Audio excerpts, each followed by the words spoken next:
Hi viewers, இன்னைக்கு morning vlog தான் வந்து பார்க்க போறோம். எப்போ போல டீ வச்சு முடிச்சதுமே வந்து அரிசி வந்து பக்கத்திலேயே வச்சாச்சு. அரிசி வந்து வெந்து வந்துட்டு இருக்கும் போதே வந்து சிறுகீரை பொரியல் செய்யலாம்னு சொல்லிட்டு ரெடி பண்ணிட்டு இருக்கேன். சிறுகீரை நல்லா அரைச்சி எடுத்தாச்சு.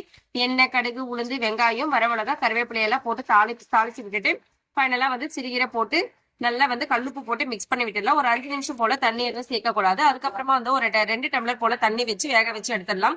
இன்னைக்கு சாம்பார் வந்து பருப்பு, முருங்கைக்காய், கத்திரிக்காய் சாம்பார் தான் வந்து வச்சிருக்கோம். ஃபைனலா வந்து சாம்பார் பொடி போட்டு தாளிக்கும் போது சாம்பார் வந்து ரொம்ப டேஸ்ட் சூப்பரா வரும்.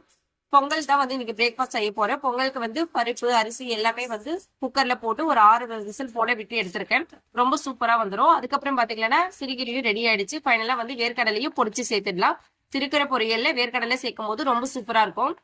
இப்போ உருளைக்கிழங்கு ஃப்ரை எப்படி செய்யலாம்னு பார்க்கலாம். எண்ணெய், கடுகு, கருவேப்பிலை சேர்த்துட்டு உருளைக்கிழங்கு ஸ்லைஸா கட் பண்ணி சேர்த்துட்டு சால்ட் கொஞ்சம் ஆட் பண்ணிட்டு நல்லா ஃப்ரை பண்ணி எடுத்துட்டு ஃபைனலா வந்து ஸ்பைசஸ் ஆட் பண்ணிக்கலாம். இப்போ பொங்கலுக்கு வந்து தாளிச்சு விட்டுடலாம். பொங்கலுக்கு வந்து எப்பவுமே தனியா தான் வந்து தாளிப்பு போடுவேன். எண்ணெய், மிளகு, சீரகம், இஞ்சி, பச்சை மிளகா, கருவேப்பிலை, கொத்தமல்லி எல்லாம் தாளிச்சுட்டு மிக்ஸ் பண்ணோம்னா பொங்கல் வந்து ரெடி ஆயிடும். இன்னைக்கு மார்னிங் பிரேக்ஃபாஸ்ட்க்கு பொங்கல், வேர்க்கடலை சட்னி.